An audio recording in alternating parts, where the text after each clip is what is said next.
Break के बाद एक बार फिर से हम आपको गुड मॉर्निंग लाहौर में खुशामदीद कहेंगे। तकरीबन 2 रोज़ पहले मैं अनवर मसूद साहब का एक स्टेटमेंट पढ़ रही थी जिसमें उन्होंने ये बात कही कि जब मुल्क के हालात ऐसे होना तो हमारे मुल्क से सबसे पहले पढ़े लिखे लोग रुखसत होते हैं। 2 रोज़ पहले अमजद इस्लाम अमजद साहब का इंतकाल, और वो अभी हम सदमा भूले नहीं थे बिकॉज़ उनकी वफ़ात से, उनकी रखलत से एक अहद तमाम हुआ। और आज सुबह ज़िया मोइनुद्दीन साहब का इंतकाल।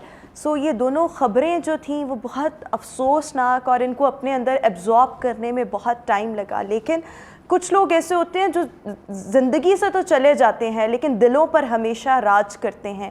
ये दोनों पर्सनालिटीज़ ऐसी थीं। ज़िया मोइनुद्दीन साहब को अगर हम देखें सो उनका इंतकाल 91 ईयर्स की एज में हुआ और काफ़ी अरसे से वो भी अलील थे। ऑपरेशन हुआ उनका इंटेस्टाइन का और ड्यूरिंग ट्रीटमेंट ही वो इंतकाल कर गए, ICU में रहे।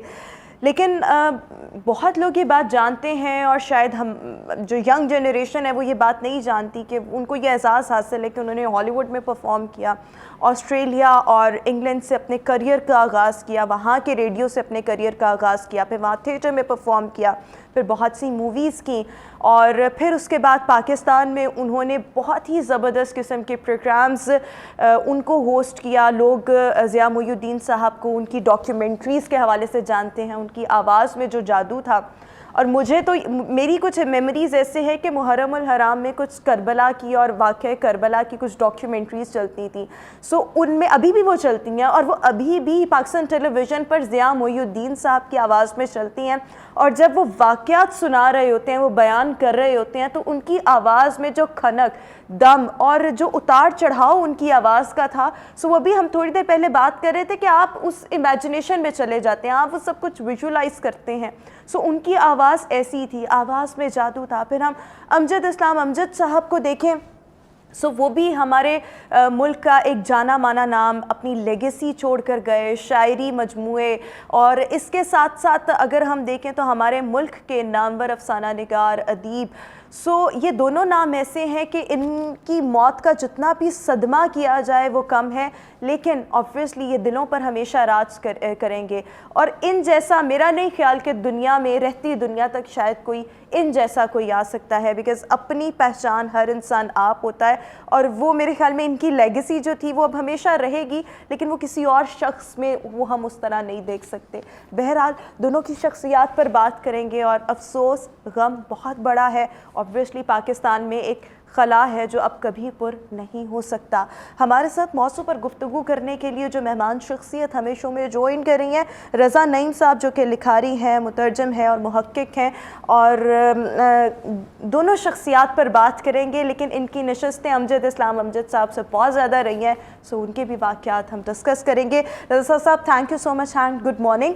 सो एक तरफ तो हमने तो आज बात करनी थी, प्लान हमारा ये था कि अमजद इस्लाम अमजद साहब की यादों को ताज़ा करेंगे, उनके वाक़यात आपसे सुनेंगे, लेकिन आज सुबह ज़िया मोइनुद्दीन साहब का इंतकाल, बहुत अफसोस हुआ। सो मैं चाहूँगी कि जो कुछ भी आप इन दोनों शख्सियात के बारे में जानते हैं वो हमारे नाजरीन के साथ शेयर कीजिए। पहले तो आपका बहुत शुक्रिया कि आपने मुझे अपने प्रोग्राम में मदऊ किया। जी बिल्कुल आपकी बात सही है कि अमजद इस्लाम अमजद जो हैं वो मतलब एक पूरा अहद उनके साथ मतलब हमारा तमाम हुआ है, और ऐसी नाबगा रोज़गार शख्सियात रोज़ रोज़ हमारे मंजरनामे पे नहीं आती।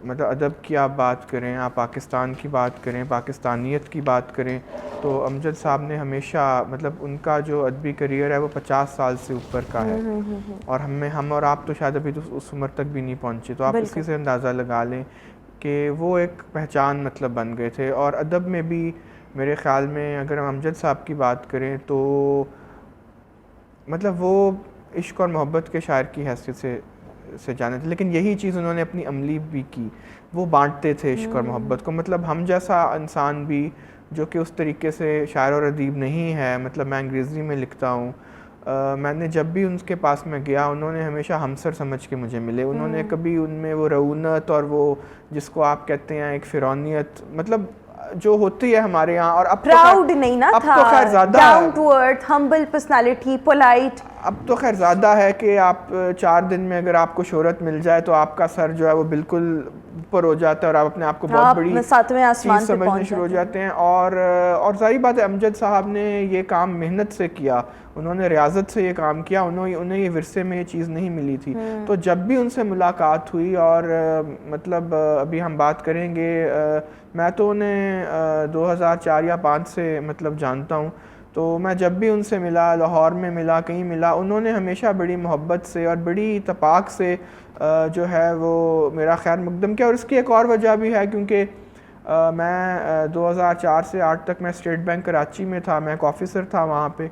और मेरे दोस्त थे, बहुत अजीज़ दोस्त है मेरे, वो ख़ुद हमारे एक बहुत जवामर्ग शायर का बेटा है ग़ुलाम मोहम्मद कासिर, जिनके बहुत से शेर अब लाजवाल हो चुके हैं। मतलब खैबर पख्तूनख्वा से के एक कस्बे से वो उठने वाला शायर था और उसका बेटा इमाद कासिर मेरा दोस्त था। तो क्योंकि इमाद, आपको पता है शायरी का एक हमारे यहाँ एक जो है वो एक स्टेटस होता है, मतलब और इनमें से कई शोरा जो हैं उनके शेर हर दिल अजीज़ हो जाते हैं। तो इमाद के वालिद साहब भी ऐसे ही लोग थे। और क्योंकि ये सब मतलब हम अभी किश्वर नाहिद साहबा की बात कर रहे थे, अमजद साहब और ग़ुलाम मोहम्मद कासिर एक ही पीढ़ी में मतलब इन्होंने शेर कहना शुरू किया। तो वो जल्दी चले गए ग़ुलाम मोहम्मद कासिर, तो उनके बेटे से वो शफ़क़त फरमाते थे। तो कराची में हम लोग थे, तो ये आए मुशायरा पढ़ने के लिए कराची जिम खाना में, हम दोनों स्टेट बैंक में थे। तो इमाद के तवस्सुत से मेरी बहुत नाबगा रोज़गार लोगों से भी मुलाकातें हुई। उनमें से एक अमजद साहब भी थे। और आप यकीन करें कि वो हम उनका मुशायरा KGS में सुनने गए, 2005 या 6 की बात है। और बाद में जब इमाद उनके पास गया तो वो बिल्कुल अपने बेटों की तरह उसको मिले, क्योंकि ऑब्वियसली वो उनके दोस्त के बेटे थे, तो वो भी उनको अपने बेटे जैसे लगे। और फिर उन्होंने मेरा तारुफ़ कराया तो इतने शफ़क़त से मिले जैसे कि हमेशा से जानते हैं। और आप यकीन करें क्योंकि वो भी लाहौर में रहते थे, मैं भी लाहौर में रहता था, तो जब भी बाद में उनके घर भी गए, उन्होंने कभी मतलब इस तरीके से नहीं इम्प्रेशन दिया कि मैं उनके अजीज़ दोस्त के बेटे का दोस्त हूँ। वो एक इंडिपेंडेंट रिलेशनशिप हर एक से कायम करते थे और इसीलिए इतनी मोहब्बत और इज़्ज़त वो समेट के गए हैं, क्योंकि वो जहाँ भी जाते थे पूरी दुनिया में वो यही काम करते थे। मेरी कोई ज़ाती मुलाकात तो नहीं थी, लेकिन मेरे इर्द गिर्द जितने भी लोग थे या जितने भी सीनियर जर्नलिस्ट थे, जिस दिन उनका इंतकाल हुआ तो मैं एक देख रही थी कि बहुत से लोगों ने उनके जनाजे में शिरकत की। तो वो कहते हैं ना, वो मुसलमान का की पहचान ये होती है कि वो उसकी लेगेसी एक ये भी है कि उसका जनाजा कितना बड़ा था। सो बहुत से लोग और हर कोई कह रहा था वो हमारे उस्ताद थे। और जो आप बात कर रहे हैं कि बहुत डाउन टू अर्थ, बहुत पोलाइट और हर एक से मोहब्बत से मिलना, सो वो लोग उनको इसी हवाले से बहुत ज़्यादा याद कर रहे हैं। सो बहुत से लोग, हमारा एक इवेंट था, सो वो वहाँ पर जब पहुँचे तो उन्होंने कहा हम लेट इसलिए हो गए बिकॉज़ हम जनाजे में गए हुए थे। और खैर वो बीमार तो थे, लेकिन उनका इंतकाल भी मतलब हार्ट अटैक हुआ। सो वो लोगों को एक्सेप्ट करना। और अच्छा, उनकी फिर एक नशस्त भी थी अलहमरा में, जो लिटरेचर फेस्टिवल था। सो वो उस हवाले से भी बताएं, बिकॉज़ बहुत से लोग मतलब उस दिन जिस दिन उनका इंतकाल हुआ उससे पहले, इस खबर से पहले, अलहमरा आर्ट्स काउंसिल के जो जुल्फ़िकार जुल्फ़ी साहब हैं वो हमारे शो पर आए हुए थे। सो उनका ये कहना था कि अमजद साहब की भी एक नशस्त है। सो हम तो इस अंदाज में बात कर रहे थे, तो लोग उनके सेशन को सुनने जाना था बहुत से लोगों ने। सो जो उनके फैंस थे उनका क्या रिएक्शन था, किस अंदाज में उनको वहाँ पर याद किया गया? जी उससे पहले मैं आप के व्यूअर्स के लिए भी बताना चाहूँगा कि मेरे ख़्याल में अगर मतलब मुख्तलिफ़ शख्सियात होती हैं, उनको आप एक दो लफ्ज़ में समराइज़ कर सकते हैं। तो अगर हमें कभी अमजद साहब पे, वैसे तो वो हमाजहत इंसान थे, मतलब उनकी किस किस चीज़ पे बात करें। अगर आप कह रही हैं कि उनके जनाजे पे लोग कह रहे थे हमारे उस्ताद थे, वो 3-4 मुतनव्वो किस्म की फ़ील्ड्स में उन्होंने अपनी खिदमात अंजाम दी। वो एक कॉलमनिस्ट भी थे और जो है वो एक शायर थे, एजुकेशनिस्ट थे, एक नक्काद भी थे, ड्रामा निगार बहुत बड़े थे। तो जारी बात है हर एक ने वो हर चीज़ में मतलब हर फन मौला थे। और तो अगर आप अमजद साहब की शख्सियत को 2-3 अल्फाज में समेटें तो मैं तो ये कहूँगा कि वो इम्तज़ाज थे शगुफ्तगी का, आजिज़ी का और तख़य्युल का। तो ये 3 चीज़ें अगर आप अमजद साहब को सिर्फ एक दरिया को कूज़े में बंद करें। और बिल्कुल PLF में, पाकिस्तान लिटरेचर फेस्टिवल में, जहाँ हमारा भी सेशन था, किश्वर नाहिद साहब के साथ, वो बिल्कुल यकदम एक सोगवार फ़ज़ा हो गई, क्योंकि ओपनिंग सेरेमनी में उनका नाम प्रेसिडियम में शामिल था। मतलब वो जो हमारे अकाबरीन हैं जो कि किस वहाँ पे मतलब जो उसकी इफ्तिताही तकरीब थी उसमें वो सब वहाँ बैठे हुए थे, और वो हू थे सारे हमारे अदब के। उसमें नैयर अली दादा साहब भी थे, उसमें कामरान लाशारी साहब, किश्वर नाहिद, पीरज़ादा कासिम, तो वहाँ पे उनको होना था। लेकिन ये ख़बर जो है ये बिल्कुल बेवक्त आई, और फिर उनकी तस्वीर वहाँ पे खाली कुर्सी छोड़कर उनकी तस्वीर वहाँ पे, और फिर अहमद शाह साहब जो कराची आर्ट्स काउंसिल के चेयरमैन हैं और जो रुए रवा हैं, उन्होंने बाकायदा कहा कि हम उनकी ताज़ीम में ऑब्वियसली वो खाली कुर्सी और फिर अमजद साहब की तस्वीर वहाँ पे, तो बिल्कुल उन्होंने वहाँ मुशायरा पढ़ने भी आना था। उनका नाम मुशायरे में भी था, जिन शोरा ने मुशायरा पढ़ने आना था PLF में, उसमें अमजद साहब ज़ाहिर बात है बहुत पॉपुलर शोरा में से थे। और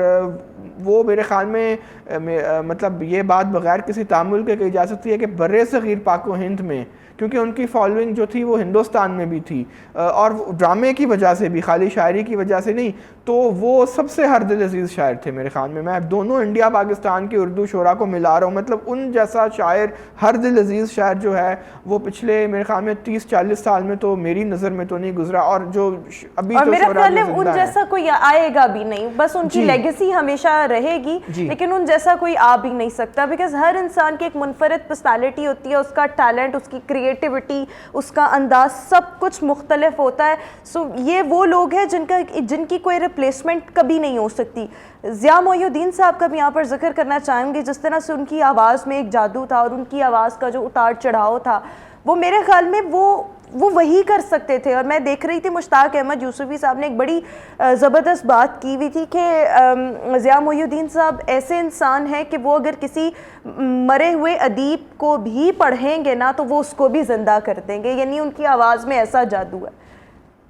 जी, ज़िया मोइनुद्दीन साहब बिल्कुल वो भी जो थे वो एक हमाजहत शख्सियत थे, और अमजद साहब की तरह वो इंटरनेशनली रिनाउंड थे, बल्कि वो तो हॉलीवुड में भी काम करके आए थे। हम तो मेरे ख्याल में पैदा भी नहीं हुए थे जब उनका ऑलरेडी कैरियर बामे अरूज पे था, 1962 और बिल्कुल लॉरेंस ऑफ अरेबिया की मशहूर ज़माना फ़िल्म है, हमने अपने बचपन में देखी थी और क्लासिक है, और उसमें उनका एक बड़ा यादगार रोल था। और जाहिर बात है he was a very good looking man as well. हम खाली उनकी आवाज़ की बात कर रहे हैं, लेकिन अगर आप उनकी एक्टिंग देखें, you know he was tall, उनकी मतलब एक्टिंग, मतलब उमर शरीफ जैसे एक्टर्स के साथ, जो इजिप्शियन उमर शरीफ जो ब्रिज प्ले, उनके ऐसे डेविड लीन जैसे लोगों के साथ उन्होंने काम किया, और वो सारा इंटरनेशनल एक्सपोजर फिर वो पाकिस्तान भी लेकर आए। यहाँ भी फर्स्ट एक्टर फ्रॉम सब कॉन्टिनेंट, जी बिल्कुल, जिन्होंने हॉलीवुड में जाके परफॉर्म किया, और ज़्यादातर तो इंडिया से लोग जाते थे। मतलब आप नसीरुद्दीन शाह साहब को देखें, आप इरफान खान जो जिनका इंतकाल, लेकिन वो अभी की बात है ना, तब तो मतलब he was the first one, he was one of the first ones. मतलब पाकिस्तान से तो कोई लिटरली कॉन्सेप्ट ही नहीं था कि कोई इतना ट्रेंड इंटरनेशनली रिनाउंड इंसान हॉलीवुड में जाके काम करे। अच्छा, तो और उनका आगाज वहां से था बिल्कुल, और फिर थिएटर में इन्होंने बहुत देर जो है वो अपना मतलब जादू जगाया। वहाँ के लंदन में, आपको पता है वो तो गढ़ है थिएटर का, उधर मतलब जो भी लंदन जाता है उसको कुछ भी ना पता हो लंदन के बारे में, उसे खाली ये पता हो कि मैं शॉपिंग करने आ रहा हूँ, उसको ये भी पता होगा कि लंदन का थिएटर सीन बहुत एक्टिव है उस, और वो एक ऐसा थिएटर है जो कि अगर वहाँ पे कोई ना चले तो वो विद इन डेज वो क्लोज डाउन हो जाता है। तो वहाँ उस कट थ्रोट माहौल में ज़िया साहब ने अपनी एक पहचान बनाई। और आप अभी वर्ल्ड रेडियो डे की बात कर रहे थे, वो ब्रॉडकास्टर भी थे, मतलब वो और इंटरनेशनली रिनाउंड ब्रॉडकास्टर थे। तो जब भी मेरे ख्याल में उनका नाम मेंशन होगा, और ये बात भी ज़रूरी है मेंशन करनी कि कराची में जो नापा है, जो कि नेशनल परफॉर्मिंग आर्ट्स अकेडमी, उसके वो फाउंडिंग डायरेक्टर थे, और वो इटसेल्फ इज एन इंस्टीट्यूशन। मतलब देखें, जब एक इंस्टीट्यूशन एक और मतलब ज़िया साहब को तो मैं एक इदारा बजाते खुद कहूँगा, तो ये मेरे ख्याल में ज़िया साहब को एजाज़ नहीं मिला, ये नापा को एजाज़ मिला जब वो इसके फाउंडिंग डायरेक्टर बने।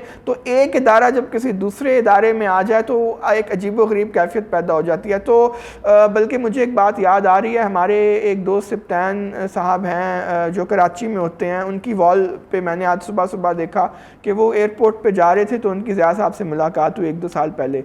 तो वो मतलब वो ऑब्वियसली उनमें एजिंग के तो कोई साइन नहीं थे, वो अभी भी उसी तरह अपनी आवाज़ का जादू जगा रहे थे। तो सिब्तान साहब ने पूछा ज़िया साहब से, ज़िया साहब कोई और ज़िया मोहिउद्दीन आएगा कि नहीं? तो ज़िया साहब ने बड़े जल्दी और बरजस्गी से जवाब दिया कि तुम थोड़ा इंतज़ार करो, बिल्कुल ज़िया मोहिउद्दीन आएगा, और ये सब ऐसे लोग इर्द गिर्द ही फिर रहे हैं, तो बस थोड़ा सा तुम बरखुरदार इंतज़ार कर लो।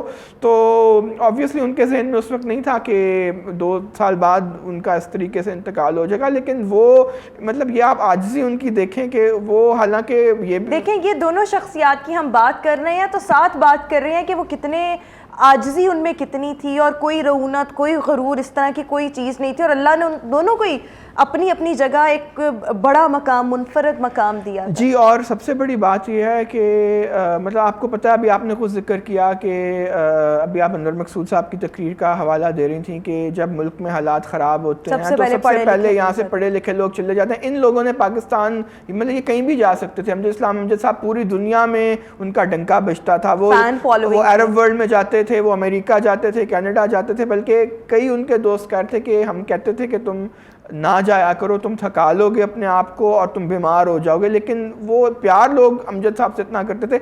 इन लोगों को किस चीज़ की कमी थी? ज़िया साहब चाहते तो वो बाहर भी अपना कैरियर बना सकते थे, तो ये लोग पाकिस्तान में ही आए, पाकिस्तानियत इनसे टपक रही थी, मतलब सरापा पाकिस्तानियत थे अमजद इस्लाम अमजद साहब और ज़िया मोहिउद्दीन साहब। और हम जैसे लोगों ने, जिन्होंने 1970s के आखिरी अशरे में आँख खोली है, हमने तो ज़िया मोहिउद्दीन साहब की फिल्में बड़े बाद में देखी, मतलब हमें तो जिस तरह से वो उर्दू की अदायगी करते थे, अंग्रेज़ी की अदायगी पे तो आप बात ना करें, वो तो थी ही थी, लेकिन जो जिस तरह से, जैसे आपने भी कहा कि मतलब वो जब अपने इंशा को पढ़ते थे, मतलब या मिसाल के तौर पे मैं आपको बताता हूँ, 2 साल पहले मैं स्कूल में था, बीकन हाउस में, आई वाज अ टीचर, वहाँ स्कूल ऑफ टुमारो के नाम से एक इवेंट उन्होंने किया था, वहाँ पे कंक्लूडिंग सेरेमनी में ज़िया साहब आए थे। अब पतरस बुखारी एक बहुत बड़े हमारे मज़ाहनिगार हैं, फैज़ साहब के उस्ताद थे वो, फैज़ साहब की आज सालगिरह है। अब पतरस के मज़ामीन एक क्लासिक है उर्दू में, मतलब ये हमने भी निसाब में ओ लेवल्स के कोर्स में उनका लाहौर का जोग्राफिया एक बड़ा मशहूर मजमून है उनका, जिसमें उन्होंने लाहौर की सड़कों की बात की, और आप समझ जाएं कि उन्होंने क्या कहा होगा उसमें। वो सड़कें आज भी वैसी ही हैं लाहौर की, बल्कि शायद एक नया पतरस उस पर कुछ और मजमून लिखे।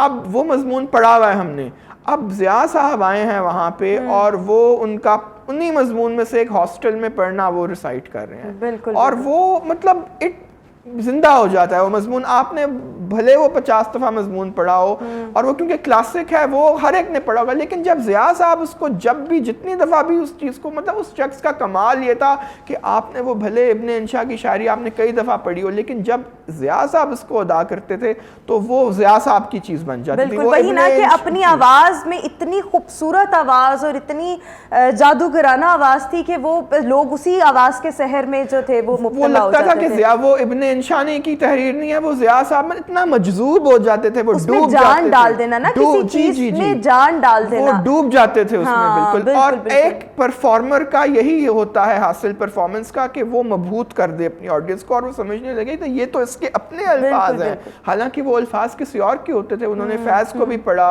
उन्होंने ज़हरा निगाह को पढ़ा, उन्होंने इब्ने इंशा को पढ़ा, पर किस किस को नहीं पढ़ा उन्होंने। हमें तो अब उन लोगों की फहरिस्त बनानी पड़ेगी, लेकिन हम यही दुआ अभी करेंगे कि अल्लाह ताला दोनों की मग़फ़िरत फरमाए, अमजद इस्लाम अमजद साहब की और ज़िया मोहिउद्दीन साहब की, और अल्लाह ताला इनकी अगली मंजिलें आसान करें। और इसमें कोई शक नहीं कि ये हम सब के दिलों पर, हर पाकिस्तानी के दिल पर और अपने तमाम फैंस, और वो पूरी दुनिया में हैं, उनके दिलों पर हमेशा राज भी करेंगे और ज़िंदा भी रहेंगे, और इनकी लेगेसी हमेशा ज़िंदा रहेगी। बहुत शुक्रिया रज़ा साहब, आपने हमारे शो के लिए वक्त निकाला, आपने भी बड़ी अच्छी खूबसूरत कॉम्प्रिहेंसिव गुफ्तगू की, वाक़यात शेयर किए।